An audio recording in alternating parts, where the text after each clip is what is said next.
World Mental Health Day. Okay, so today we're going to talk about, this is, I think, most popular among our students, and people want to know about this disorder, this kind of disorder, because I believe that many of us, if you see in social media, people, most people will talk about, if we say mental disorder, people will say depression. Okay, so most common and people know about depression, but we want to know more about it, okay, and how we can cope, how to be resilient in depression. Okay, so what is actually depression? So I can tell a bit, okay, just for intro. But before that, I would like to say thank you to all the audience that actually watch us. I think some of you maybe follow our series. We have like different kind of series. We have Sit and Share. We have previously we have Hill Talk. So I believe some of you follow all the series and listen to all different speakers that are sharing about counseling, about psychology and mental health. Okay, so thank you for being with us. And don't forget to be alert with the attendance link. You have our committee, our team will actually share in the comment. So you have to click the link and you have to fill up the attendance so that you can get the CTD point and also star point. And for people outside IUM also can actually, you need to fill up the attendance as well. Okay, so now before we go further, let me introduce our speaker for today. She is also my colleague, my friend. Okay, previously I studied master together with her, and her expertise in clinical psychology. She is a lecturer from IUM as well, and from the Department of Psychology. Okay, so one thing that I just discovered, and this is interesting, actually, Dr. Pam actually have a bachelor degree in computer science. Interesting to know this. Kan? So it's not only expert, have knowledge in psychology, but also in computer science. Interesting. Okay, now we discuss about the topic, okay, about the depression itself. Okay, generally depression is about mood disorder, and usually people with depression, they experience what we call persistent sadness. Okay, persistent sadness, and then they are losing hope day by day. They feel like they don't want to live in this world anymore. They feel like life is meaningless. They couldn't find the meaning of life. They feel like every day is just like a normal day, nothing to be excited for. Okay, but there's a lot of symptoms of depression. Maybe Dr. Pam will actually explain more about it. But our focus is about resilience, how to cope with the depression itself, because I believe that we know about depression, some of us aware about the symptoms, the feeling, but how we want to be resilient, maybe we need to know more. Okay. Before I pass to Dr. Pam, I would like to remind to all the audience, you can always comment and post your questions in the comment box, and we will read or pass the comment or any questions to the speaker during the presentation, and the speaker will find the time to answer. Not what we call, we don't have to wait for the last session, and we will read along the questions during the presentation as well. Okay, so don't hesitate, don't feel like rasa macam boleh ke nak komen sekarang kan, just comment, just blast the comment and we will pass to the speaker. Okay, so now this is the time, so I would like to invite Dr. Pam to deliver her talk. Welcome, Dr. Pam. All right, thank you so much, Sister Khairiah, or how I usually call her Carrie. Thank you so much for this wonderful introduction and also for this invitation and for organizing this wonderful series. I just attended one yesterday by Puan Rina also, and I'm so excited to be able to deliver to you as well today. And just as Sister Khairiah said just now, you can feel free to type your comments or your questions at any time at all, because I love to keep it very interactive. It's just that I can't see it yet, but Sister Khairiah will help me to, and she'll be, popping in and out and sharing with me. So feel free to stop me at any time. Yeah, I would love to hear from you, and I would love to have your questions as well. So I love this topic because it talks about resilience in depression. And it's, a lot of times, if you look at during the pandemic, I think a lot of the topics were focused on, maybe you can say trauma, or even like you can say pandemic fatigue. It was talking about depressive symptoms in the pandemic, or so many things that we were talking about which was focused on maybe symptoms or clinical disorders, or focusing on the plights of people. But this is different because it is focusing on how we can kind of like bounce back from it. So the focus is on being resilient. And I love that they are focusing on this actually. And when they talked to me about sharing about this, I became very excited. This semester, I'm teaching positive psychology, and it's a very interesting subject as well. And it also talks about how we can view what we're going through in a different lens. So not only focusing on what's wrong with us, but focusing on what's right and how do we take it up a notch to another level. And it's a really interesting way to look at things, right? Okay, so let me share with you a little bit about this. I can't really see your responses, but you can type in the chat box. I think Sister Carrie will share with me. So which of these pictures can you relate most to on most days? So the first picture is showing somebody who is like, you can type 1, 2, or 3. The first one is kind of like somebody who's very much calm, collected, composed, and has it together all the time. So this could be a student, or it could also be someone who's working as well, and they feel like they got it together every day. In the morning they look like this or on most days they kind of look like they have it together and they just know what they want to do in life. The second one is like, oh my gosh, I feel like I'm racing against time. Every day I wake up and I feel like I'm already late and I feel like I'm always racing and I can't wait to just go do something every time. Or the third one is very much like, I don't even have the energy to even wake up today. I have to force myself to get out of bed. I don't think I can even think right now. It's so hard to function. And it's really difficult for me to think about this. So which of these can you relate to on most days?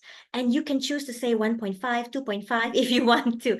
Okay, so in between sometimes, I personally would say that, okay, honestly, I can relate to all three. And it's okay. This is what we want to share with you. It's okay for you to be in any number, but it's good to know on most days. Okay, on most days, I would say I'm a 2 lah. But I can relate to 1 and 3 as well.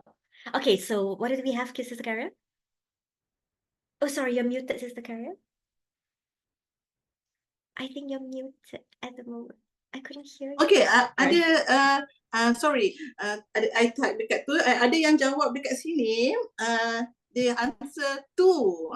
Ramai yang jawab 2. Me myself also 2 kot. Rushing. But I can relate to 1 at times. Macam bila we have like certain good days, and we can feel like nombor 1 lah kan. Yeah. Tapi nombor 3 tu takut. Yeah. Yeah, and if anyone here perhaps can relate to the number 3, it's also okay though, but you might feel shy maybe to share with us, but reflect on your own self. Okay, thank you for sharing that, so I don't feel so alone as well. Number 3 at times, yeah. And it's okay. Yeah, at times, it's okay actually. The most important thing is for us to recognize what are we going through, and to kind of normalize that it's okay to sometimes feel down or not okay, but it's more important to bounce back up from it. But Pam, if you always feel, if you can relate, most of the time you can relate to number 3, is it normal? Okay, so I think that's a very good question. Thank you, Sister Khairiah. I think a very important question that we need to ask ourselves is these 4 things. So the first thing is it very severe? So on most days, one day you feel that way. The second day pun like that. The third day goes by, you still kind of look like that on most days. The fourth, fifth day, and then before you realize it, it's 2 weeks now that you are feeling this continuous low mood. That actually can put you at a high risk of having depressive symptoms and possibly even going through depression actually. But we would look at a lot of things also. The severity of your level of emotions and symptoms that you're going through, the severity, and then also we would look at the frequency. So how severe on the scale of 1 to 10 is it that you have that low mood? If you would say like 9 or 11, okay, that's very severe, right? Or the second thing would be how frequent are you having those low mood symptoms? Or, okay, so let me share with you. In depression, there are various symptoms that a person might go through. So the usual common things that you might have heard about as well is sleeping too much, sleeping too little, eating too much, eating too little. When these are like not your normal eating patterns or sleep patterns, it has changed because of your mood. And then it can also be your weight loss, sudden weight gain. It can also be lots, you have this terrible fatigue. You don't have enough energy to walk or even to talk. Even you forget things, it's so difficult for you to recall names, even someone who you know well. You can forget like, apa nama dia? Apa dia? You can like forget things that you would normally remember. You forget important dates, even the birthday of someone that's very close to you. You make all these kind of mistakes and it's not on purpose. It's because you're just too tired and this part just shuts down. You know what this part is? This is the prefrontal cortex of our brain that usually deactivates when we are very heightened in our emotional arousal. We feel so emotional. Like for example, too happy pun boleh juga, too sad also can deactivate this part. That's why they say don't make any important decisions when you're very sad or when you're very angry or even when you're very happy. Sometimes we become like emotional buyers. You're extremely happy, so you end up buying everything. You're extremely hungry, you end up going grocery shopping and putting everything in your trolley. Like extreme emotions, right, can really deactivate and cloud this part, and this part is responsible for problem solving and decision making. So that makes sense, right? How it can really affect and cloud our ability to think. So sometimes you might see a lot of even suicidal thoughts, suicidal cases, self-harm cases, and some people who do not understand about these emotions or these symptoms, right? They might think like, oh, why would they do that? That's so stupid. That's so selfish. That's so terrible. Some people might have that kind of tanggapan kan. But what they don't realize is when a person is so down and so sad, they cannot have that ability to think clearly, or even they just feel so hopeless. Hopelessness is another huge factor. Have you ever felt so hopeless that you felt like there was no way out? And they're really down in the tunnel, they're really deep down, and they cannot think of any way out. And they're in trouble right now. They're really in need of help. That's why they can resort to all kinds of decisions and emotions. It's not that they're selfish, it's not that they're stupid. They're just so down, and probably we've never felt that down before, that they have felt like there's no way out. So, hopelessness, worthlessness, extreme guilt, extreme self-blame, and they feel like there's no energy or there's no hope anymore. So you can even see the way the person moves is slower. Have you ever seen somebody walk and there's almost a spring in their step? You can see orang tu really kind of happy that day. Have you ever walked that way before? Macam you walk tapi you ada a bounce in your step. Macam you know where you're going, you know where you're heading, you're just excited to move on. Ada orang yang, have you ever felt so down when macam you just feel like, oh, tak ada tenaga nak move forward? Okay, we have a question here. How to differentiate if it's depression or we are just highly demotivated? That's a really good question. So sometimes it can get misunderstood as well, right? So ask yourself, so remember the 4 things just now, how severe, how frequent kekerapan dia in satu hari. So how often are you having those thoughts or symptoms? And then, is it actually affecting your functioning? Sekarang you cannot function anymore. Your as a friend, as a daughter, as a wife, as a husband, as a child, as a person in your work, you cannot function. Really cannot think of functioning. You rasa macam numb and you just cannot.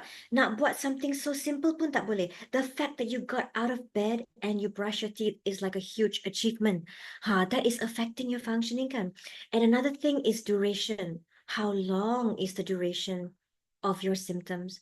So then you can see, okay, is it just pure demotivation or is it depression? So if someone is demotivated, they might just feel that demotivation and sadness and numbness for a while, but they can still function. They can still have some moments of joy. They can still know what to do, but they do feel demotivated, tak ada mood. But they probably don't have that hopelessness, worthlessness, and those kind of like thoughts of like wanting to give up. They may not have that severe. So you got to see those four things: severity, frequency, functioning, and the duration there. Then you can sort of see if it's demotivation or it's depression. Because if it's demotivation, it's a motivation factor.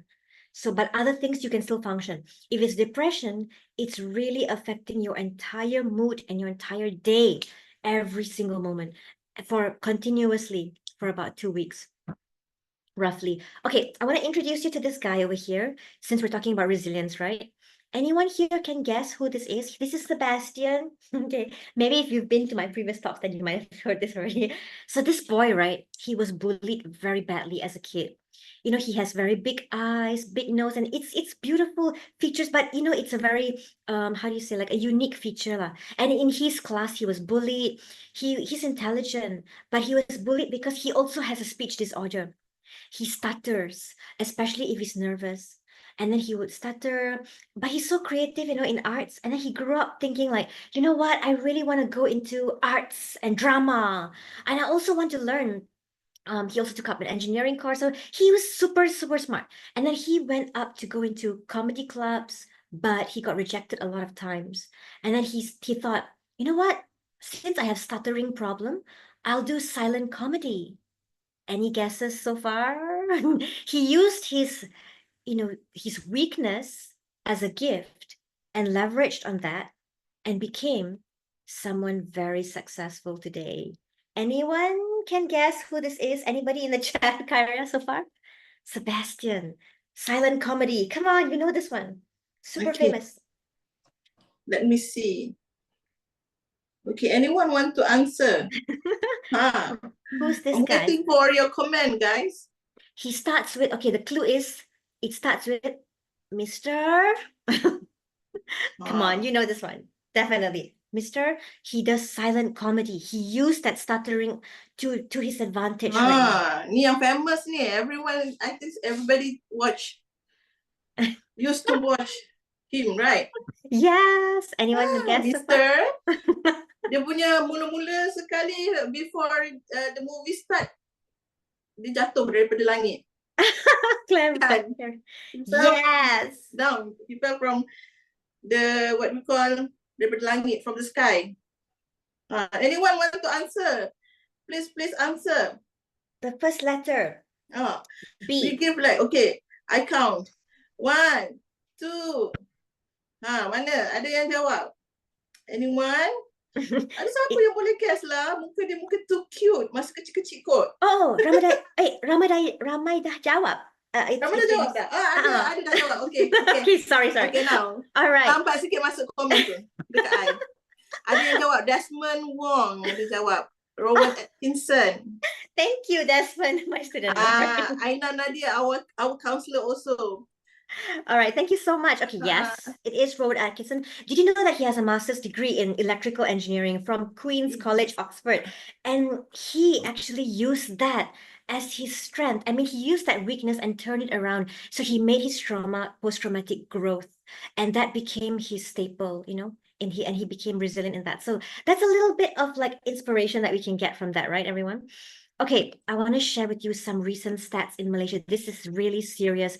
This was in 2023 NHMS, National Health and Mobility Survey. And I think it's really important for us to know this because this is our nation and it's a wake-up call for us, There are roughly 1 million individuals, according to this particular survey, aged 16 and above who suffer from depression. And it seems that the largest amount is in adolescent stage. So 16 to 19 is the hugest. Then is early adulthood. 20 to 29, maybe a lot of you who tune in today as well. And the next one is 30 to 39. Anybody here? I fall in the 42 groups of, okay, Carrie and me maybe say, I'm not sure, Carrie, but I'm like in the 40 to 49 group, but that's like the fourth highest, The first is 16 to 19. And can you imagine the number of people with depression in Malaysia doubled from 2019 to 2023? It was 500,000, remember that? And then now it's 1 million. This, and about half of this, they actually have thoughts of self-harming.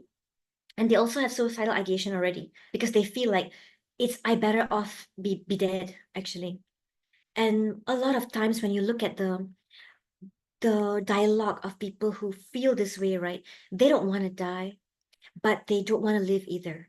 They just want to cease to exist. They don't want to be around anymore, but they don't want to die because they have their strong support system is religion, faith, family, but they just don't know how to cope anymore. So they feel like there's no way out. I just want the pain to stop. I don't want to end my life, but I want the pain to stop. I don't know if anyone here is listening and who might be able to relate to this, but this is a very common factor. That's why I'm so glad that you're here, because we can sort of like discuss together how can we navigate through this. So what I'm going to share with you are practical techniques that you can implement already starting today at home. But I also would like to share with you that if you feel like you are suffering from these thoughts and urges, it's really important that you speak to someone. That you speak to a professional about this. You can call a counselor, a psychologist, a psychiatrist. You can call any of the Talian hotlines as well. We have Talian Heal, Talian Nur, a lot of hotlines that you can call up because you really need to speak to someone too, besides the self-help as well, right? Okay, if we have suicidal thoughts, means we are depressed, is it? So all persons who are depressed may not be suicidal, but all persons who are suicidal most likely are having a depressive disorder. That's why it has led to them now being suicidal. Yes, most likely, very likely that it is actually a depressive disorder. However, it could also be psychotic symptoms as well. Sometimes some people may not have depression, but they have schizophrenia, and then they hear voices telling them to jump. Or some people, there is a video game that has got these kind of challenges as well. I don't know if you came across this, but it has been banned now. There was this video game that will give people challenges. The first challenge is for you to do some dare. It's like a dare. So go up to a stranger and do this. And then eventually it will lead you to jump off a building or something about suicide, actually. And it has now been banned. So they may not have depression, but they have been influenced by this game, or they have psychotic symptoms. So not necessarily, but very highly and likely. So good question there, everyone. In 2023, so following up to that question, about 1,087 suicide cases in Malaysia. Can you imagine? That's a lot when you really think about it in a number. If you look at the percentage, it might look small, but if you look at the number, that's huge, isn't it? 1,000 cases. Can you imagine how frequent that was in a year? And it's good that Malaysia recently decriminalized suicide and even attempt to suicide, which now does not punish survivors of suicide. That's a good thing, right? Kalau tak dulu, orang nak commit suicide, kalau they see a rescue team coming, they jump faster because they feel like, oh, lama, I don't want to go to jail. It's even worse. So, but now they don't, and that's really wonderful to see that. Okay, can I ask you something, everyone? And this is anonymous, by the way. Can I ask you to answer this? So you can scan the QR code, and this is saying that what are some of the things that are making you feel down or sad? Maybe you don't have depression, but it's really affecting you. Okay, so today we're not only targeting people who have depression, we're also targeting people who have low mood or just feel sad or down about something sometimes, right? Or worried, or really, you're affected by something or disturbed about something. Can you tell us, can you share with us, what are some of the things that are making you feel down or sad at the moment? I will answer as well, it's anonymous. So let's do this together, shall we? I will share with you your results soon, but let's give us some time to scan this QR code. I love when it's anonymous. You can be very genuine, okay? And very, very no filter. So you can share with us what are some of the things that are making you sad or down or feel like giving up? Okay, and I'm gonna Pam, I also already answered that. And then after we send it, it appears thanks for joining only. We don't have to sign up anything, right? Yeah. No need to sign up. No need to sign up, yeah. Okay.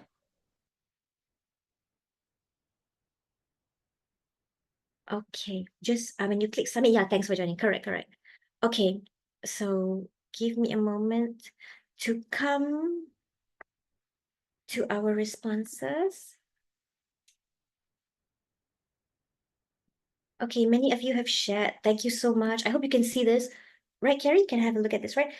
All right, growing up with lots of expectations and commitments, that's definitely not easy because there's a lot of pressure, family pressure, society pressure.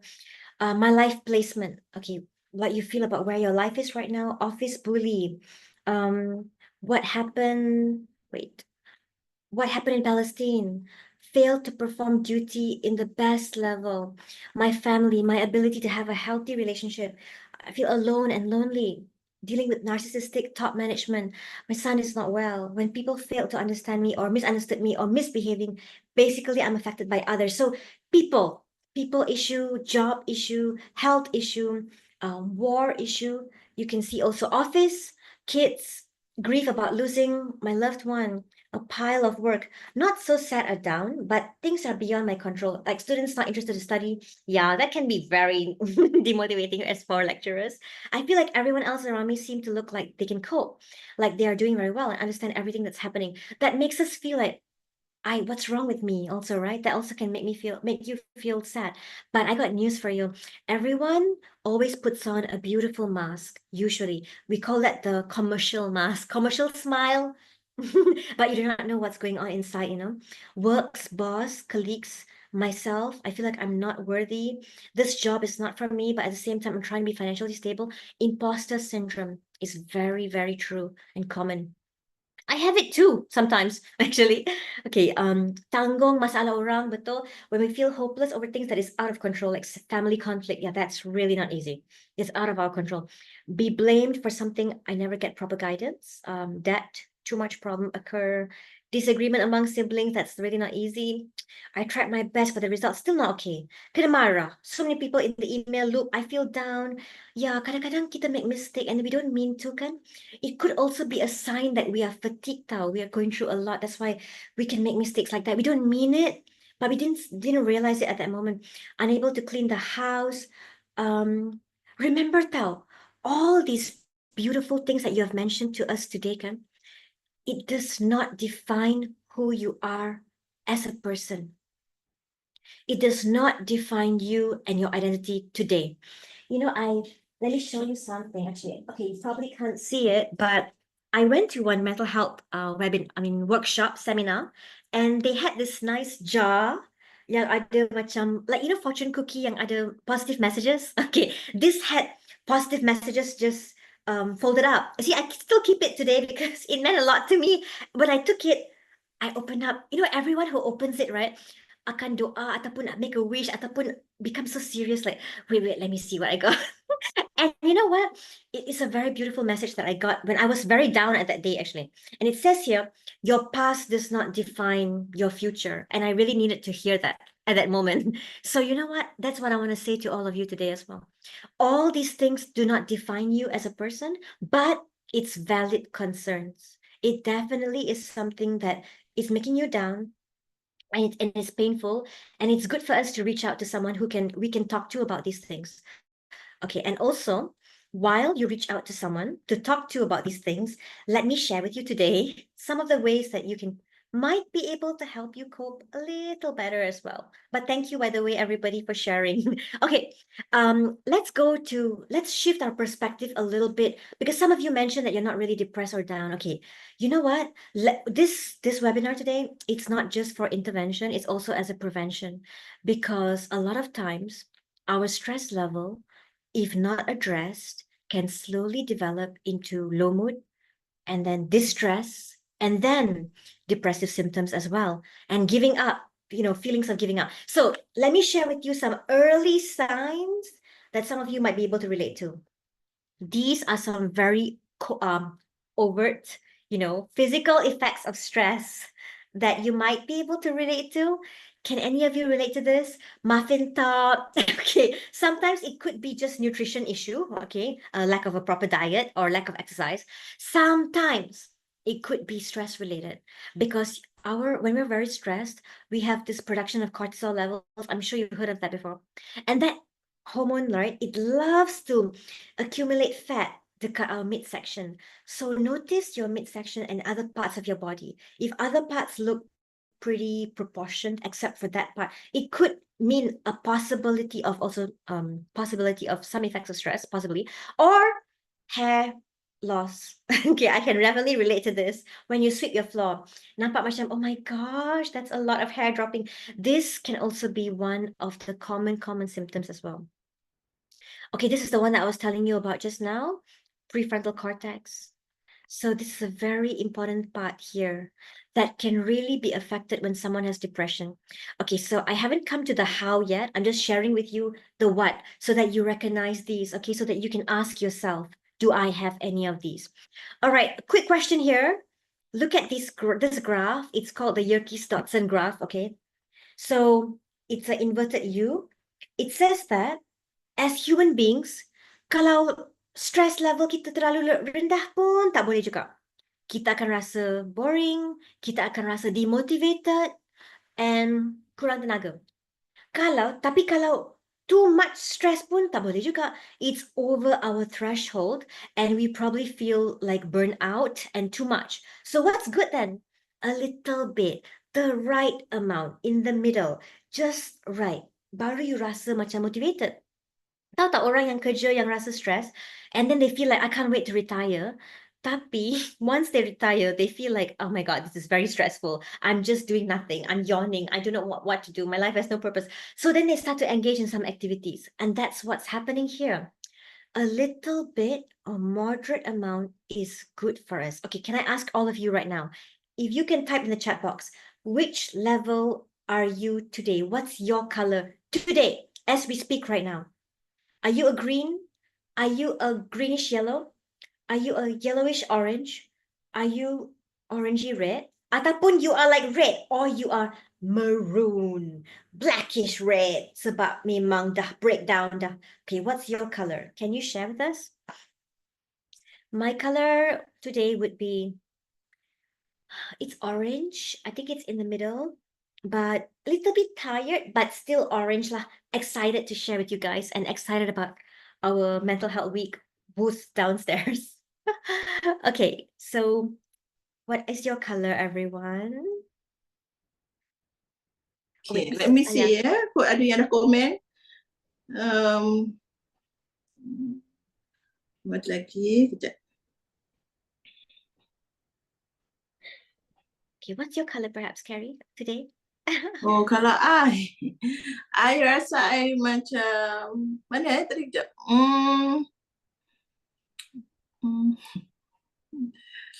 Kuning, yellow. Kuning. Okay, focused. Optimum, quite optimum. Okay, that's awesome. So you feel very like vibrant and energetic now. Even you can notice like your family members or your friends juga. You can really see like macam, okay, this person is really looking like red zone lah hari ni. It's not themselves. So it's good for us to know and notice the red flags in each other as well. So we can check in with each other. Okay, dah ada yang reply tadi, Sarah Afika. Yellowish orange, dia cakap. Okay. Yellowish orange means that tengah-tengah tu lah kan? Yes. Also very the middle. Okay. Peak performance. Okay, wow. Okay. Any green orange. here? Ada yang jawab orange juga. Okay, okay. Ainina Rosimi. All right. Mostly macam yellowish orange and towards orange as well lah. Okay, okay. All right. I guess those who are green and red may not share yet, but you know yourself. So it's good for you to really, really like explore that. What is causing you to feel that way? Because a lot of times, macam orang cakap tadi lah, Mentimeter tadi, they said that I look at my friends, everybody looks like they have it all together, but they don't really. They look like the picture on the left, but really, they are trying their best to be the picture in the middle to you. And what you don't see is the picture on the right. They are sebenarnya already giving up now, and you don't really see that kan. We may not know who actually. So all we can do is look at the red flags, and the red flags are like this. These are some red flags that you can notice in yourself or in others. Macam, suddenly you feel like headache. Chest pain is a very common one as well when you're very down continuously, missing important deadlines, missing important things in email. Macam our friend cakap tadi kan in the Mentimeter, you made a mistake in the email. It could have been just an honest mistake because of fatigue. It could have also been maybe you're going through a lot and that just happened to happen like that. Or it could be fatigue, difficulty sleeping. This is very common among my clients juga. Tak boleh tidur because worry about job, worry about relationship, worry about future. That's very common juga. Ada orang, bila dia sedih, dia boleh tidur. Sleep je. Ada orang tak boleh tidur. So, which one are you? Hypersomnia or insomnia? Dizziness is very common. Lack of stamina, lack of libido. If you're in a relationship, you can notice there's a lack of it. That can take a strain also. All of these. Okay, I want to share with you this very nice graph tau. Dia macam graph. Okay, we call it like a duo continuum. Cuba lihat, kita ada paksi Y and we have paksi X, betul tak? So now, paksi Y is when mental health is going up. Paksi X is when it's talking about the mental illness, all right? So now in paksi Y here, as you go up, it's talking about your mental health is getting better. Now let's look at the quadrant on the right, top right. That means mental illness is very high. Okay, so somebody who has depression or, anxiety, but their mental health is high juga. Maksudnya, this is what I call the high functioning persons. Okay, all you out there who feel like, I think I have depression, but I boleh function je. This is what we call the high functioning. Macam, they actually have very high mental illness tau. They're taking medication, but they are functioning very well at the office. Sampai kita tak nampak pun their symptoms. Sebenarnya, they are struggling. That's what we don't see behind closed doors. Can you relate to that and see? Are you in that quadrant? That is incomplete mental illness lah, tapi dia tak complete happiness, tapi tak complete mental illness juga. Okay, now for the next quadrant. Okay, this would be the ultimate one lah. High mental health, low mental illness. So dia tak ada apa-apa disorder, and they're really doing well in terms of the mental health and well-being. So they have high level of happiness, they're motivated, they are flourishing. Now remember, it doesn't mean that everything is falling right in their life. They could have gone through a grief. They could have lost someone very close to them, but they are able to kind of like bounce back up and they are able to live in the moment and still flourish. This is the quadrant that we're hoping to kind of bring all of us towards, at least a bit nearer towards that. Okay, the bottom quadrant there, their mental health illness is low. Maksudnya, tak ada apa-apa disorder at the moment, but dia tak happy juga. Maksudnya, I'm not happy at all. I also don't have a serious sadness pun ataupun anxiety. I'm neither sad nor happy. I am in between, kosong, numb. And this is very common among a lot of people as well, and we call it languishing. Maksudnya macam they cannot find a motivation in life. Somebody cakap tadi demotivated kan. I'm not sure if you're feeling any symptoms of languishing. It's not depression, but it's something valid and it's languishing. You don't have a serious mental health condition, but neither are you happy juga. And they are like in limbo land. And this is also something for us to get help for. Okay, the very concerning one is floundering. Dia macam very low in mental health. very, very unhappy. Tapi mental illness dia pun very, very high. High depressive symptoms. They could be at risk of suicidal thoughts and even self-harm. So that's floundering.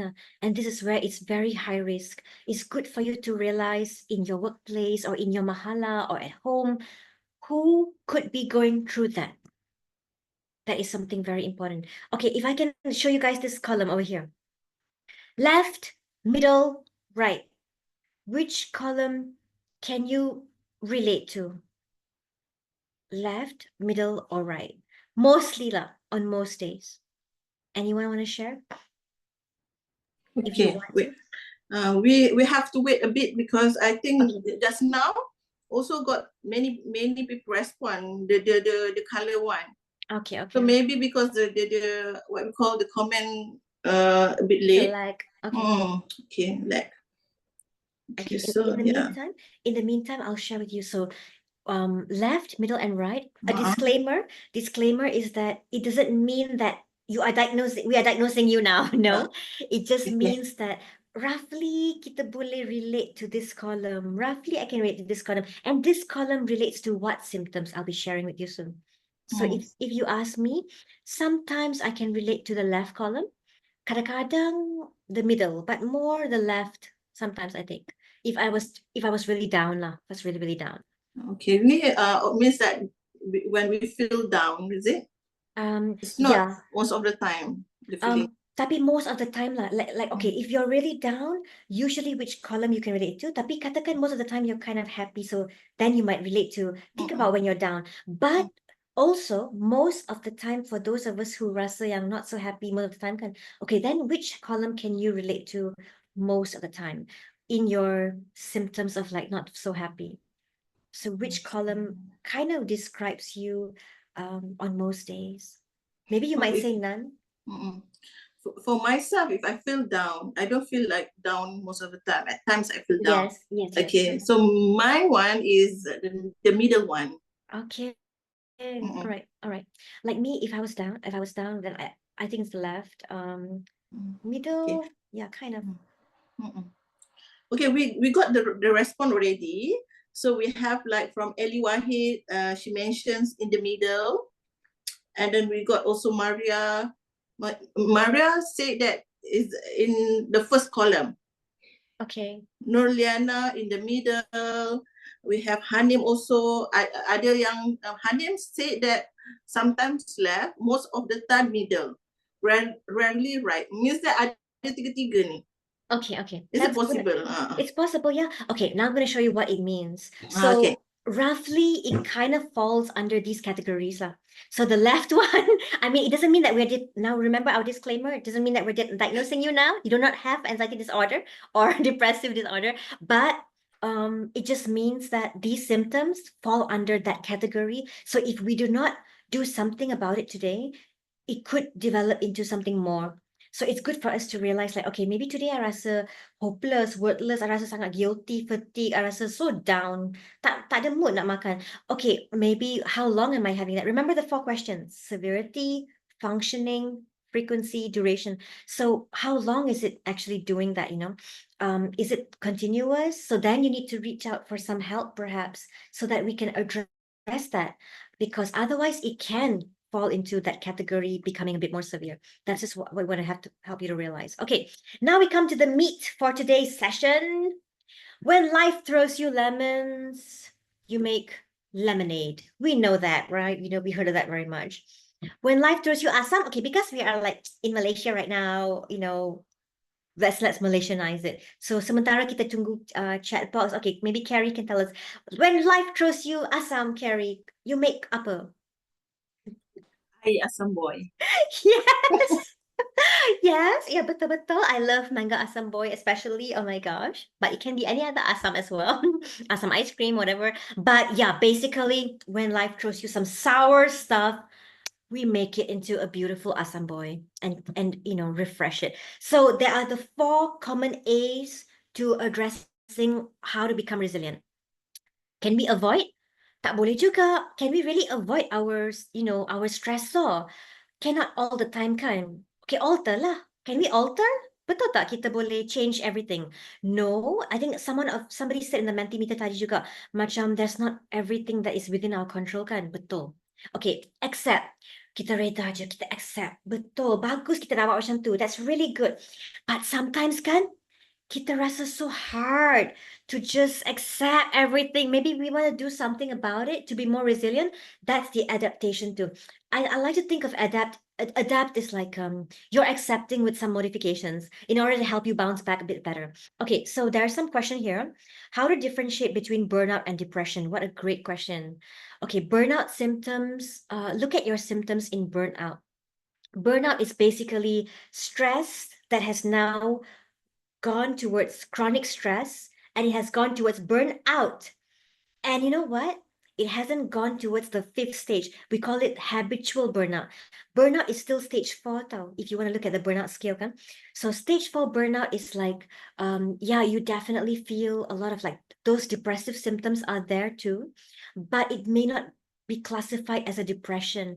So it's more towards fatigue, low motivation, low mood, but it's not so much going towards the worthlessness and hopelessness as much. It's more towards focusing on the stress level, extreme stress, yang teramat sangat. And then you feel like giving up, especially in your job. And you feel like, what life is this? It can go towards depression, but it's not equivalent. So all depressive symptoms can actually mimic burnout, but not all burnout symptoms are depression. Because some people might have burnout and rasa macam tak boleh tidur lah, tak boleh this, I just give up lah, I tak ada motivation anymore to go to work. But you may not have depression actually. You can still find joy in other things, but you're burnout in your job, you know, overall. So there's a thin line between that. So depression is a disorder. Burnout is one of the symptoms that could become into depression, but it's not a disorder on its own at the moment. But that's such a great question. Okay, so resilience, it's not about how strong you are, you know, it's about how you're able to adapt to what life gives you. That's what resilience is.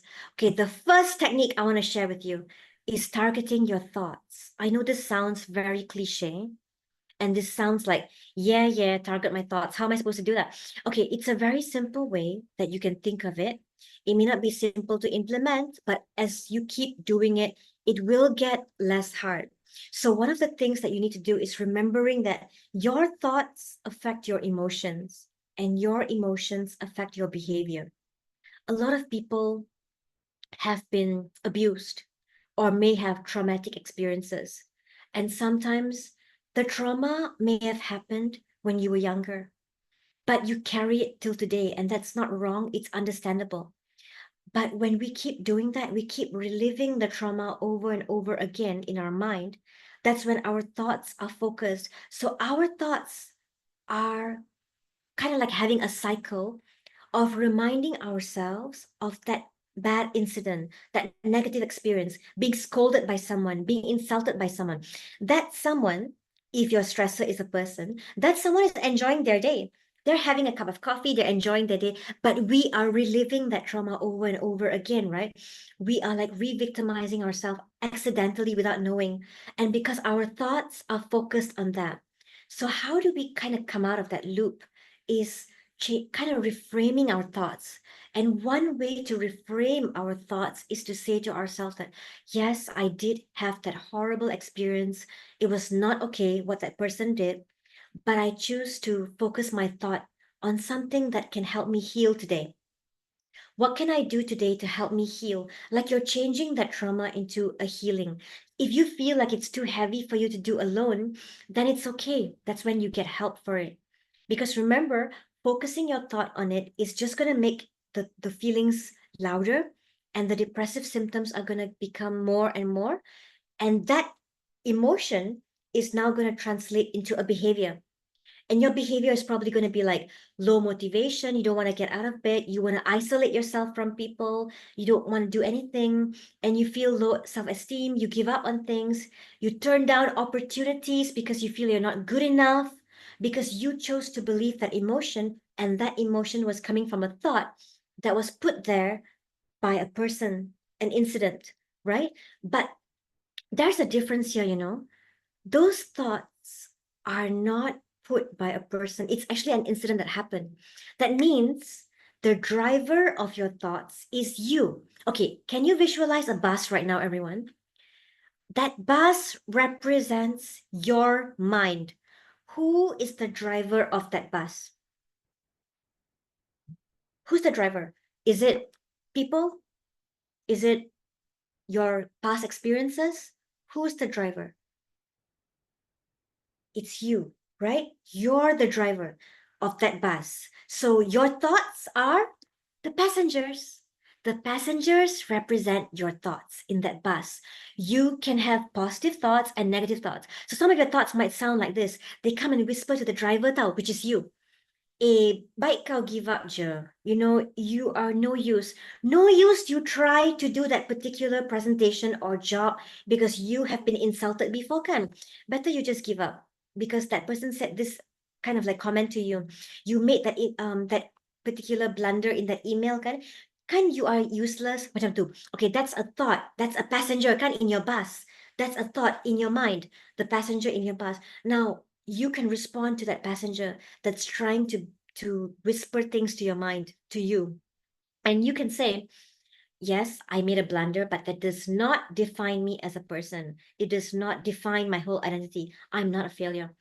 Eventually, that passenger will get bored and will go and sit down in its own place. And the more you ignore it or the more you have a response for it, the more you don't give it power, it will go and sit down in the bus. And eventually it will go to the back of the bus.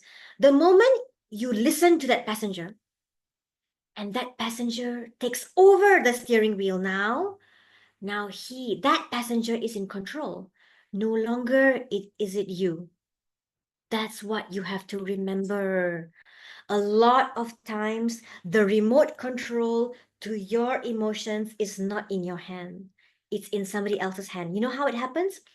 Okay, somebody sends you a nasty WhatsApp message and your whole day is ruined. Your remote control for your emotions is not in your hand. It's in that person's hand. They were able to tune into the channel, be depressed today, and you followed suit. But if you take back that remote control in your hand and say, no, I'm still going to have a good day today, despite your nasty message. Now the remote control is in your hand. It's about you controlling your thoughts. It's not as easy, but it's possible.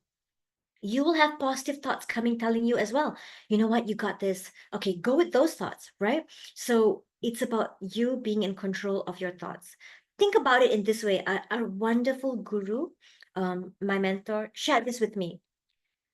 Think of your mind as a clear canvas of blue sky. Every worry is a cloud in that sky.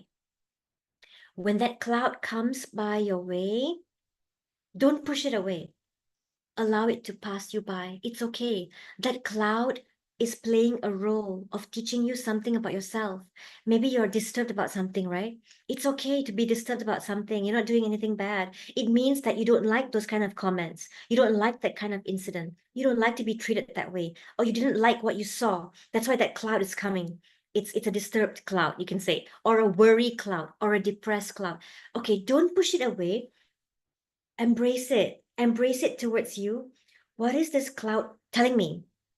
Is this cloud a reality or an assumption? For example, a worry cloud can be like, oh my gosh, I made a mistake in my report or in the email or something. I'm a failure. Okay, is it a reality or an assumption? It's actually an assumption, isn't it? It's you defining yourself based on that, which it actually is not true. You're a wonderful, successful person. So it's an assumption. Let it pass you by. If it's a reality, okay, I think I really made a blunder and I'm doing a blunder too many times. Okay, what's the root cause of me doing these mistakes? Maybe I'm going through something. Maybe something is interrupting me, my flow of thought. What is within my control that I can change today? Okay, maybe I could. Okay, I was actually counseling this person. She's in a corporate company. She kept making mistakes in like missing deadlines. She kept missing reminding her boss about something. She kept missing important things. So she said, you know, Pam, I wrote it down somewhere, but I forgot to look at it. I wrote it down here. I wrote it down there. I just forgot. You know, sometimes some messages come through. I reply, I say, okay, boss, okay, this, okay, that. I forget to write it down somewhere. It just comes and it's like in limbo land. So I told her a simple idea. Okay, what's within your control?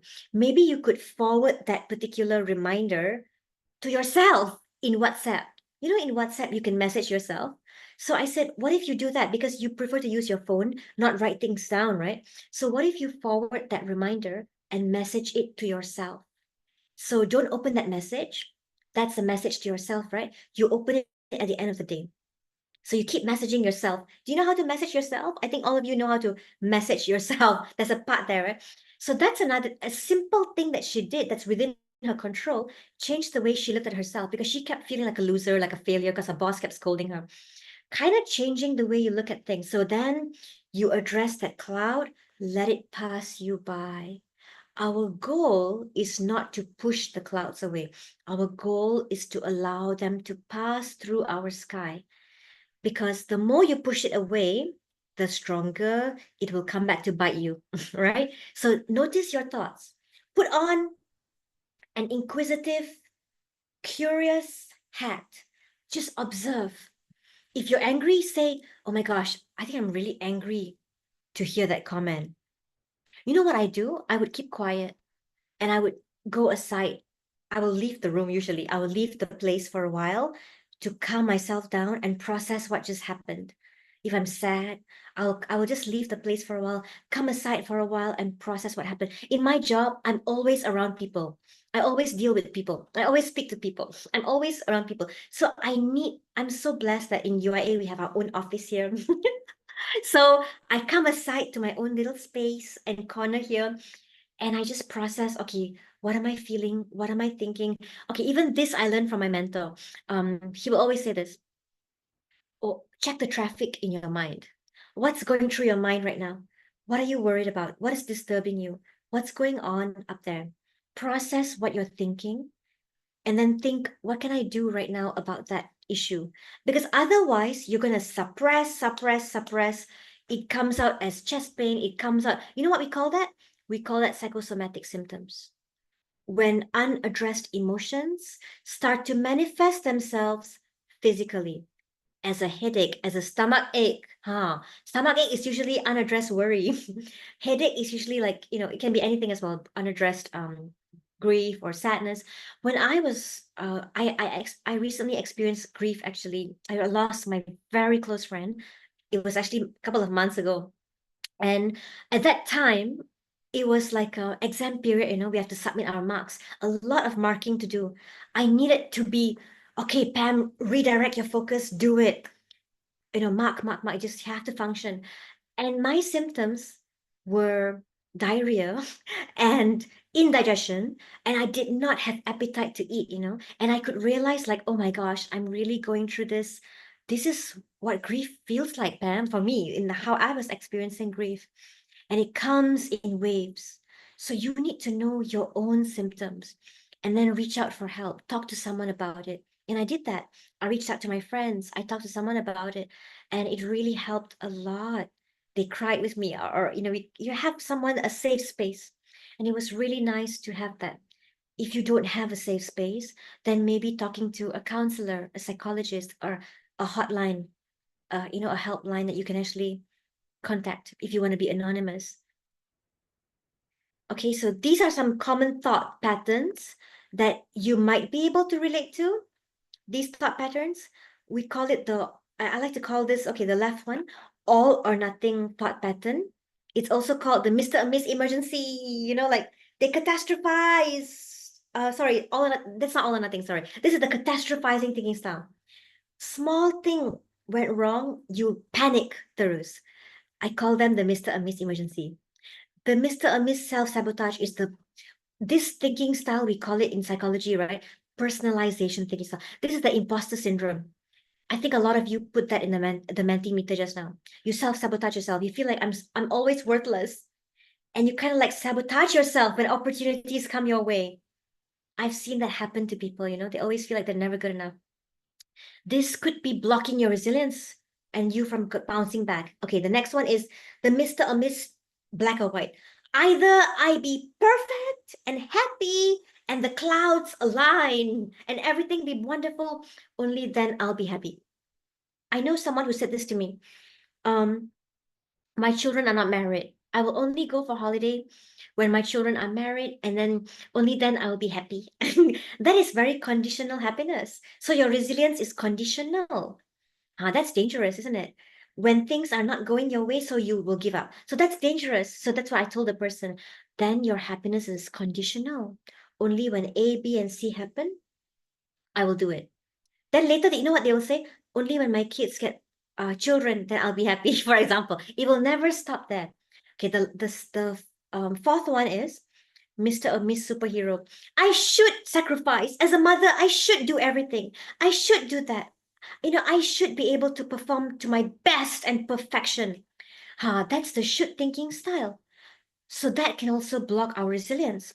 And then we have the Mr. or Miss Imposter. That one is you only see your flaws. You don't see anything good about yourself. That can also be a blocker to our resilience. Okay, I'm going to take the question here. How to become conscious, like the steps given during our low mood situation when we don't want to think at all? That's a very good question.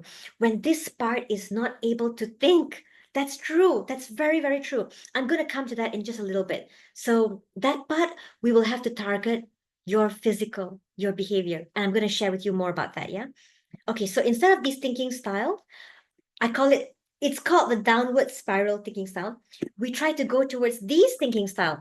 These are the helpful thinking style. Instead of criticizing yourself so much, you be calm. You be Mr. or Miss Opportunity. You be Mr. or Miss Rational. These are the dialogues that you could say. What happened does not define me. Instead of being so black and white, the Mr. or Miss Self-Compassion, you can say to yourself, it's okay if I'm not perfect all the time.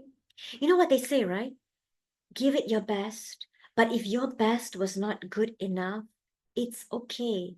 You can still say, I gave it all I had today. Right? Of course, our best may not be perfect all the time, but at least you can say, you know what? I gave it all I had today. Itulah yang I mampu hari ini, and I gave it my best. That best that I could. And the Mr. or Miss Self-Worth. I may not be perfect, but I'm a capable person. God has blessed me with a calling. The fact that you are all still alive, listening to this talk today, means that your time is not up yet. You still have so many things that God wants you to do. I don't know, this is the way that I look at it. You still have a mission here. You still have a calling here. You still have a purpose. There is so much God wants you to do, and He loves you, and you are meaningful, and you mean something to Him. Your mission belum selesai lagi. That's why we see so many people. Some people they try to give up, but they still are still around here. It's not up yet. I know someone, my client, tried to overdose himself with insulin. He's got diabetes. He woke up sweating, and he thought he's in heaven, but it's like, no, it's not yet. It's still in his room. He did not go yet. And so many people, and he's 70 something years old. And people who are younger were passing away. Maybe their time came already. We do not know. And it's not a bad thing, but it just means that, you know what, sometimes we are still here. There's so much for you to do, and it's so precious to see that, right? Okay, the second thing here I want to share with you, which relates to that first step just now, it's called the yes, but technique.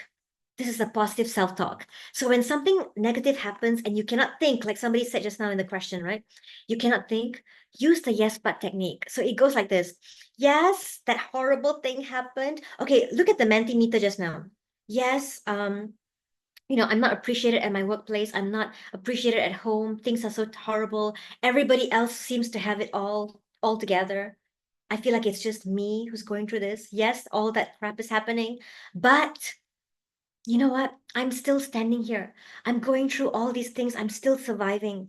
God willing, I can still pull through another day. So this yes, but technique has helped me a lot. Yes, I sucked at that presentation the other day, but I learned so much from it. And I'm going to make sure I do better the next time. See, this yes, but helps a lot. So this is a second technique that I want to share with you. Okay, the third technique that I want to share with you is, I think you heard this before. It's called the Pomodoro technique. Okay, Pomodoro in Spanish, okay, it's tomato, right? It started when a guy was trying to think of how to have good time management skills. So he looked at his kitchen timer. His kitchen timer is in the shape of a tomato. That's how the name came about, Pomodoro technique. So he would schedule 25 minutes of focus time doing his writing or his research or something. So he was writing. And then 5 minutes he would take a break. So that's how he did it. Because according to this technique, it's a very effective way when you have crunches of blocks of time that you have focus time and then you must take a break. But it relates to the question just now. How can we do all these things when we cannot think, right? This technique has helped me when I was really low in my mood and I cannot think at all, when I was in grief and everything. It really, really helped. You do the reverse, and it's called the reverse Pomodoro. Ideally, for time management, you do your work for 25 minutes, whatever work lah. It can be housework, it can be working in your thesis, your assignment, your marking or anything. Then you take a 5-minute break, because it says that it helps our focus be very, very, on time. It helps us to be so focused lah. Macam you ada a timer kan. Tapi this is the reverse Pomodoro. When you don't have the energy to do anything and you just feel like sleeping the whole day and you cannot think anymore, we go for a behavioral approach. And the behavioral approach is you only pick yourself up for 5 minutes. Then you take a 25-minute break and allow yourself that time to rest. 5 minutes doesn't sound so daunting, does it? It's like, that's what I told myself. Okay, Pam, you're going to focus on marking and keying in the cam. Just do it for 5 minutes and you take a break. It really helped me a lot, because that 5 minutes then helped me to kickstart things. Then I could do for longer than 5 minutes even. It just helps to kickstart something that's so difficult. Like going for a walk. It's so terrible to do that when you're not in the mood, when you're sad, when you're down, when you feel so lethargic. You don't feel like doing that. But that might be the very thing you need today. Just to take a 5-minute solo walk with some earphones, listening to your favorite jam. That can be so helpful for you as well. So do that for 5 minutes and take a break. 5 minutes is panjang kot. It's really a long time tau. You might be thinking like, apalah, boleh buat in 5 minutes. Honestly, it's long. 5 minutes, when you really time it, you can do some things. And that can be something to kickstart, to reactivate your body. We call it behavioral activation in psychology. When you cannot think, you focus on the behavior part. So I'm just gonna put the clothes in the laundry. That's 5 minutes. Yeah, it can be 5 minutes. That's all I'm gonna do. Then I'm gonna rest. Okay, I'm just gonna take the butter out of the fridge because I want to have toast. That's it. I'm just gonna do that. That's it. So this really helps to kickstart your behavior when you have no mood to do anything and you just want to give up. Okay, so that's number 3. Number 4 is, what you can do is targeting your food. Do you know that a lot of your happiness can also be activated at your gut? Yes, your gut, your stomach, your intestines, that area actually can be responsible to also help in the activation of the production of serotonin levels. Your brain to produce serotonin levels. What you eat, you are what you eat. You are what you watch also. You are who you mix with also. Okay, so you are what you eat. Okay, the first thing here. Do you know that these foods, consumption of these, can help in the production of serotonin, and that's a feel-good hormone.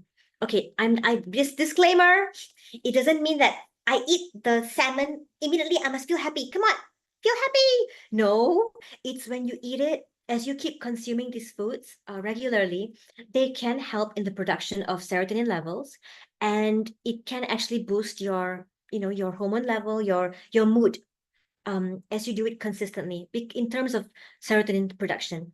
So pretty much worth a try, isn't it?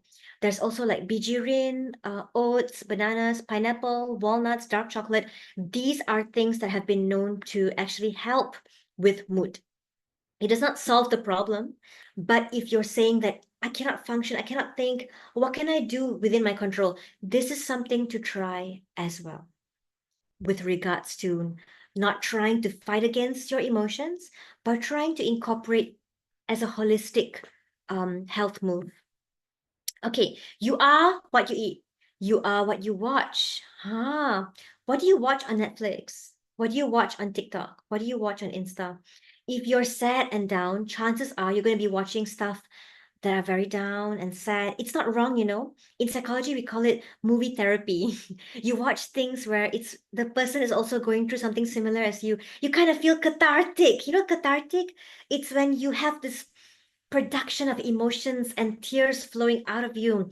You feel like, oh my gosh, I have an outlet to let out as I'm watching this movie. I feel like I can relate to the character. It's okay. But remember to also have at least 30 minutes of dosage of some kind of comedy or some kind of positive show, resilience as well. That will help you to program your mind because you really are what you watch. And you are who you mix with. If your company is bringing you down, company as in your social circle, is toxic, is making you feel worse, then you might need to do an unweeding process. Have boundaries to who you allow in your inner circle, and make sure that you mix with people who really have like energy booster to you rather than sucking your energy, right? Okay, so this is what I was talking about. You have these four basic hormones in your body. Okay, you have this oxytocin, you have dopamine, and serotonin, endorphin. Okay, so oxytocin is usually produced when you have this sense of like, belonging and bond with each other. You might have a BFF, you have a husband, you have a wife, or it's usually produced when a person feels that connection with someone. Can be a mother and infant, it can be husband and wife. I really believe it can also be between kindred spirits that you can connect with. And serotonin is, of course, very much related to it's very physiological also, your sleep, your appetite. And then dopamine is when you're so engrossed and happy, concentrating on doing something. And then you have endorphin level. Endorphin is when you're exercising, you're watching a comedy, your body produces this. So sometimes it's not just you fighting your thoughts. Sometimes there are some things that you can do to boost all of this. Can all of you share with me what is the kind of like shows that you watch on Netflix maybe that makes you feel good and kind of happy? And also, can you share with me what kind of physical activity do you like to do that boosts your mood? Because that is producing endorphins directly. Okay, so can you share in the chat box? Maybe I will wait for you as well. Okay. Anybody would like to share? If you have any questions, you can share with me also. Okay, wait, yeah. I will pass the answer. Okay. Remember during the pandemic and there was like a lockdown and everybody was like not allowed to exercise? We still had people exercising, kan? Do you know why they did that? Because of the addiction, possibly lah. It's a good addiction. You really feel like once you start, kan, you cannot stop tau. It's like you really want to have that boost of endorphins going on again. Ramai yang tulis kat sini jogging. Jogging, brisk walk up the hilly area, running. That's great. That's really good. Okay, so that's really, really wonderful because that can really help boost the endorphin level. And what do you watch on Netflix that makes you feel happy? Maybe we can share with each other here as well. So you can keep we don't have to wait for that right now, but you can keep typing in the chat box so that we can have a look at as well. Remember, all of these little changes can really help with your resilience level. Which really brings me to number 6, okay? Okay, I love this experiment that they did on people with depressive symptoms. And this is what they found. They put them in 3 groups, okay? The first group, let's call them A. This group, they gave them exercise sahaja tau. Physical activity sahaja. The second group, dia bagi medication sahaja. And the third group adalah combo. Now, I would have thought yang combo tu akan paling tinggi recovery. Tapi cuba kita tengok dekat sini. Yang paling tinggi recovery dalam eksperimen inilah adalah exercise. Isn't that interesting? Okay, disclaimer, it does not mean that no need to take medication. No, it does not mean that. Please take your medication. It's good for you. It just means that it's interesting to see that this particular experiment happened to get these results, kan? Which means that don't underestimate lah the power of physical activity. Janganlah buat jogging kalau you tak suka jogging. Buatlah something yang you suka. Like for me, I love high intensity kind of exercise. I love like cycling, even though I tak tahu macam mana nak cycle, tapi I cycle on the exercise stationary bike. Tak apa, okay? So it's like I love speed. So I love doing stuff that involves some high intensity speed. I used to walk. I know UIA is beautiful. We are so blessed now. So walking around UIA is so nice. One round is about 30 minutes. So if I want to do 1 round, 2 rounds, like 1 hour. So it's really, really fun. A lot of us love walking here. A lot of my departmental members will walk there too, guys. So really nice to do that. And that can boost your mood. So for the question yang cakap tadi, when we cannot think, when we don't want to think, what can we do? This is something that you can do. 30 minutes of incorporation of some kind of physical activity. Katakanlah you hate exercise. Okay, tak apa. Maybe you just walk in your room while listening to music. Ataupun you watch a Zumba. You know, everybody loves kind of like, okay, almost everyone maybe would love like some kind of a dance or whatever kan. Listen to your favorite music. Mungkin you suka, just choose 2 songs je. Maybe like an English song, lepas tu a Malay song yang fast rhythm, okay? 2 songs is about 6 minutes roughly. Katakanlah 3 minutes per song. And you watch a Zumba video and you mute it because you put your own song and you kind of like ikut rentak tu. You know, you don't feel alone kan, dancing alone. So you can do that. That's another way for you to activate your body. And that will then activate your emotions, will then make your thoughts a bit easier to handle. Number 7 is love. This is something that really, really helps a person to bounce back up and to be resilient. And how do we have love? Love for yourself, love for others juga. Because we can't deny that we are social creatures now. And we live in an environment that is with people. The only way we can avoid people is if we go to the Himalaya mountains and we go, even there pun kita akan jumpa someone, I'm sure, some nomad some Sherpa or something. So we are living with people. So when you have love for yourself first, remember, if you can love yourself, then you can love others as well. Love, of course, understood. Love for God, love for yourself, and love for those around you. If you can do that, it will be so beautiful. Loving others as how you love yourself as well, right? So how to love ourselves? Do you know that we are our worst enemy? There was once I wore a t-shirt tau. T-shirt tu cakap kat sini, self-love. Lepas tu my friend cakap, selfishnya you, self-love. Actually, no. That is the myth and the misconception. People feel that if you have self-care, if you have self-love, you are selfish. But no, it is not. That's why in the airlines, cakaplah airlines too selfish. Kenapa dalam flight, dia cakap put on your own oxygen mask first before you put it on for your loved ones? Is that selfish? No, because if you can't take care of yourself, you can't save another person. If you can't get filled 100%, you can't give 100% to those who you love. So you taking care of yourself is actually taking care of your loved ones. But a lot of times people can't accept that. Am I right? How do you love yourself? When you're able to say no to some things and to some people at the right time, right?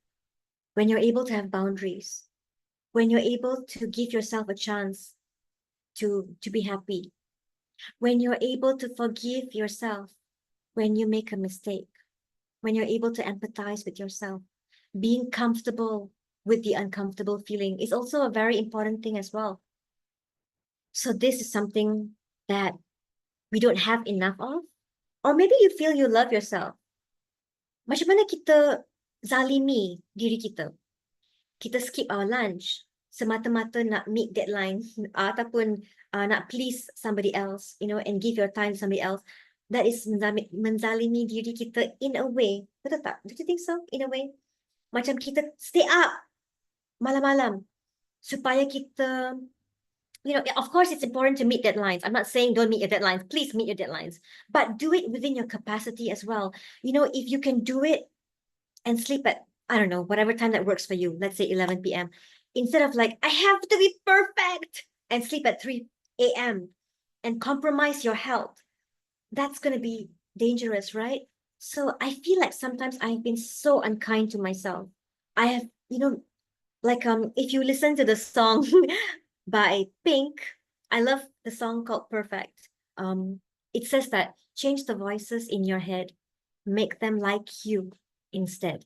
Make the voices like you. I'm not talking about hallucination voices, by the way. I'm talking about our self-talk. A lot of times our self-talk is so unkind to ourselves. Have you ever heard your own voice to your own self? Like, I hate myself. I hate you. Why do you do this? Even that can really affect how you feel. We are our worst enemy sometimes. So we need to change that. And we need to start loving ourselves. We need to start putting ourselves first. When was the last time you had breakfast at somewhere special? I love having breakfast at, I don't know, Kenny Hills or somewhere special. So once in a while. When was the last time you had that by yourself? It's so nice to just do it like a treat to you and just muhasabah diri. Maybe you can bring a Quran there and you read over there. That'll be really beautiful. It's just you and God. It's so nice to have that kind of connection, kan? So that is something very important. Carrie, if we have any questions, you can stop me at any time, yeah? Because I know that we will stop at 11:30, kan? Okay, but if we need to stop, can you tell me at any time at all? And I will stop. Okay. Okay. That's good. Okay. All right. I have just two more, 8, 9, and 10. Okay, so this 8 here is called the upward spiral theory. This is in positive psychology. So my positive psychology students, if you're here, you're gonna come to this in one of the chapters. Okay, so upward spiral theory, maksudnya, this is also very relevant to that question tadi yang cakap, when we don't want to think, what can we do? So it says here, according to this theory, it's an upward spiral, kan? If you start to activate one positive change in your behavior, in your emotions, it will start to become a domino effect. Macam, okay, how you start your day? As simple as that. It's very important. How do you start your day? Can everybody share with me? What's the first thing you do when you wake up? Bila buka mata? Immediately you tengok ni ke? Oh, siapa? How many messages I missed? Oh my gosh, who liked my comment semalam? I thought anybody liked my Instagram's post semalam. What is the first thing you do when you wake up in the morning? Ataupun you bangun and you pray first, right? Okay, what do you do after you pray? What's the first thing you do? Because that really affects the rest of your day, how you start your day. And that's called the upward spiral. Kalaulah you start your day in a way that's so stressful, you can see the whole day is very stressful. Betul tak? Do you ever notice that? Ataupun you start your day feeling angry with someone and you fikir balik apa yang dia cakap sampai hati dia cakap macam tu kat I, and then you relive back that experience. It really spoils your whole day, So start your day with a positive note. The way I start my day is when I wake up, I will pray, then lepas tu I bathe and everything, and then I will have my favorite cup of coffee with some toast or some eggs or something like that while listening to music or while listening to something spiritual. And that's how I love to start my day. And I don't check my phone. Don't check your phone yet. That's a very important part, digital detox, okay? Because the moment you check your phone, there's all kinds of news, sad news, depressive news, angry news, shocking news, scary news, and then ataupun messages yang you akan rasa that itch tau, that itch. You akan rasa macam, I have to reply. Don't start your day macam tu. Ataupun I used to start my day with emails, and that's like, it really makes you get sucked into replying, and you end up not having a mindful morning, isn't it? So why not? It's good to check your emails. It's good. Please do that. But can't we put it until, when your work day starts? If your work day starts at 8, then don't start with that. Maybe before 8, do all your other stuff first. Start your day with something spiritual and your own self and your family first. It's so nice, you know. You set the whole tone for the day. That's a very important part. Okay, this part is very, very important. Energy management. Macam mana kita manage our tenaga. And this tenaga kan, is not just physical tau. Mental energy. Mental fatigue is real. Okay, emotional energy. Pernah tak Carrie mesti boleh relate dengan ni? Have you ever, I think I heard you say this in one of your talks also before. Macam kita rasa so tepu helping people one after another. Sometimes at the end of the day kita tak ada any energy left, emotional energy left to deal with another case or even to pick up the phone our family member call juga. Sometimes it's like too much tau. It's too much. That's actually fatigue that we are like, you know, we need to recharge ourselves. So usually what I would do is I'll recharge myself first, then I will be my best self to my family, my friends, and others.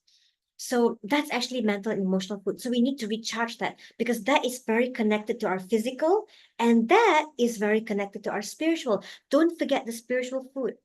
Connecting with the higher, connecting with God. For us, we believe in God. So connecting with that higher source, with God in your own way. Mungkin you nak zikir, you nak listen to spiritual songs, ataupun you nak recite the Quran, ataupun you go for Quranic classes, anything that helps you to connect and be filled spiritually. We have a soul.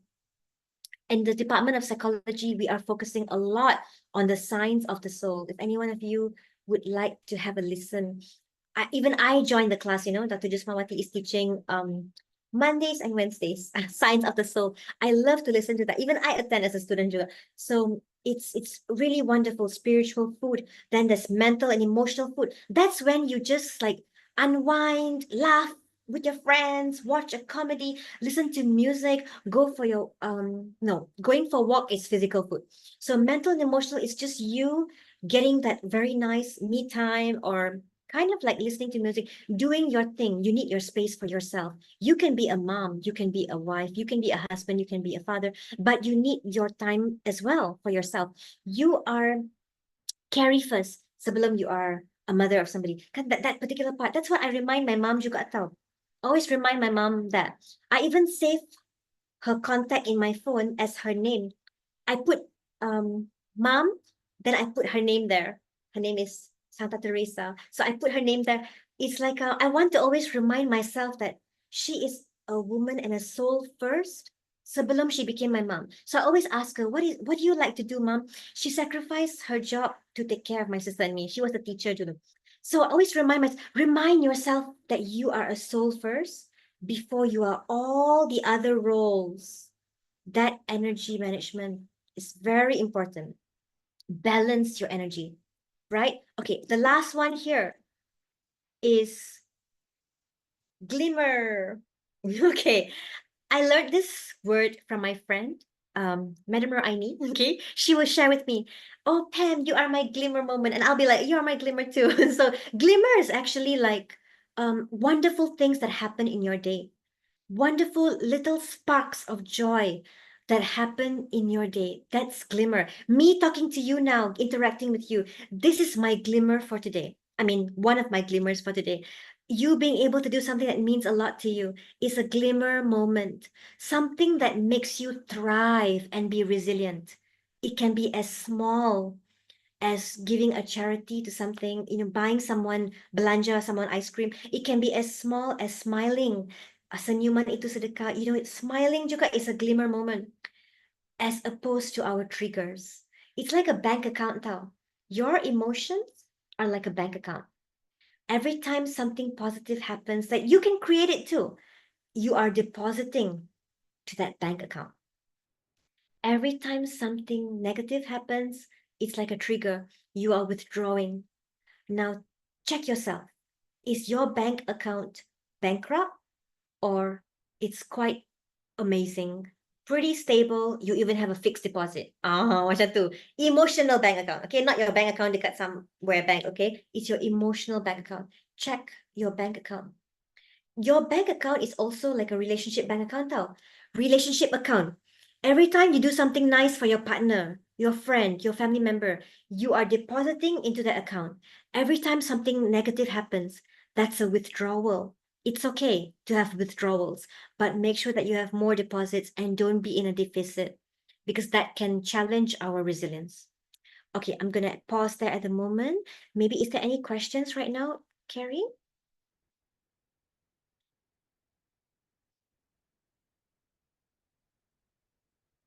Oh wait, I think you're muted, Carrie. Okay, other question. Okay. Um, is there anything that is about resiliency? Okay. Is there any relationship in terms of, you know, when you're able to be resilient or not with your childhood experience? Means like people with childhood experience, bad childhood experience, maybe have difficulty to be resilient, to bounce back, to cope with certain things. Maybe the Pam can answer that. Okay, so is there any way for us to heal from our childhood experience, right? Uh-uh. There is hope and there is a way for us to heal from it. And one way is for us to not to say reopen back that wound, but we need to kind of address that. That's like in a can. Think of it as a sardine can. It's been sealed shut because, you know, in order for adulthood came, adulting, and then you try to cope with many experiences, tak sempat to heal all of those things. Life just took over. So maybe it's time to open that can of sardine and slowly bring out one fish at a time. And it would be better if it's a very adverse childhood experience. Do that process with a professional so that you have someone helping you to heal actually from all that trauma, from all that baggage, because doing it alone might be heavy. But if you want to try, maybe finding ways to explore, okay, what happened in my past? What exactly was that experience? It could be abuse, it could be bullying. Then ask yourself, that little child in you, right, may not have been healed though. So you can ask yourself and say to yourself that, you know what? Yes, you can use the yes but technique. Yes, that terrible thing happened and it was not okay. It's important to acknowledge that it was not okay. We're not saying that tak apalah, dah lama dah, you know, we have to heal from it and move on. No, it's good to acknowledge as an adult now that was not okay. Maybe that was not spoken at that time. You know, you can say that today as an adult. That was not okay actually, what happened. But I choose to make my peace with that past experience. And like a cloud, I see it pass me by. And that I am embracing and acknowledging its presence and that trauma. And I'm now choosing to let it pass me by, letting it go slowly. Some people do it symbolically with a helium balloon. This represents the pain that I felt when I went through that, and I choose to make my peace with it. I now release that emotion, and you no longer have power over me. You can do that too. Very symbolic and nice. So you can do that with someone. Do you think me time is important? I think it's necessary. It's not only important, but it's very necessary. It's not selfish. Like some people feel it's selfish, some people are against it. It's actually very necessary. A simple me time can even be 5 minutes now. Sometimes I'm so tired, I just give myself 5 minutes to close my eyes. It's so liberating and nice to just allow yourself to have that me time. It's very necessary because as human beings, we are born to socialize, but we're not born to be constantly socializing. Remember, we have bio, psycho, social, spiritual.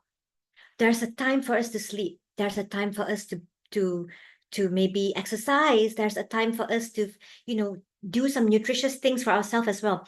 There's a time for us to connect with our psychological experiences in the past, with your present, to just be still and quiet and focus on God. Meditation, mindfulness. There's a time for us to keep quiet juga. You know, in some cultures in Hinduism, they have a fast tau. You know, fast, puasa. Tapi puasa tu puasa, how do you say? Puasa daripada bercakap.